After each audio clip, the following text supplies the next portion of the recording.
chinek nyo rin po ba yung viewing history ng mga batang iyon, yung 12 kids so far na rescue ninyo? Yung viewing history nila sa YouTube, at yung kung may query history sila sa ChatGPT at pati sa Gemini? Yes, ma'am. Actually, sa overall, how it works, o paano nangyayari ito, ma'am? We have this grooming activity, we have the groomer, and we have the groomee as a target. So most of the victim, ma'am, they have yung untethered access to the internet.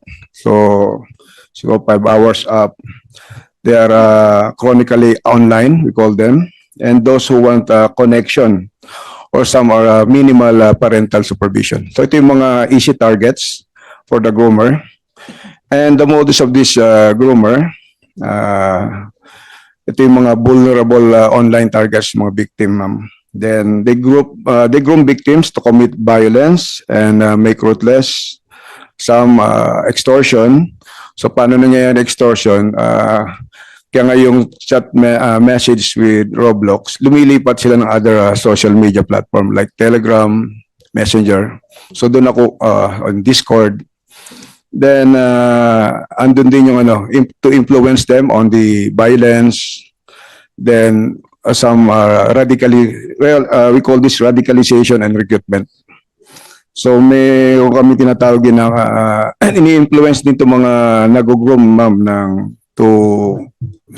ng self-mutilation, then self-harm, we call swatting. Ito yung deliberate and malicious false reporting of emergency situation like bomb threats, murders, active shooters. So pag nag-groom na siya, then some they also promote rape and kidnapping or murder.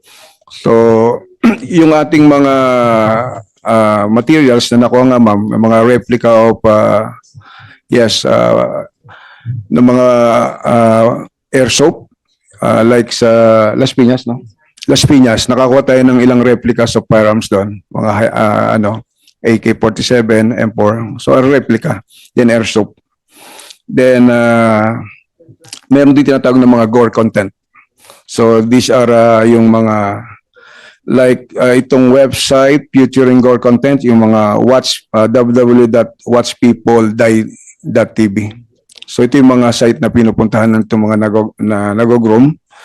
So pinapakita rito yung mga bombings, murder, dismemberment or decapitation, mga graphic war and conflict footage, mga terrorist propaganda also, mass casualty events, political assassination, then they spread online pass, no, sa ating mga social messaging platforms. So ito yung mga dedicated core sites na binibigay sa kanila during sa message sa message ng Roblox. Yung sinabi niyong chronically online, parang sakit na rin eh. Kailangan may prevention at kailangan may cure.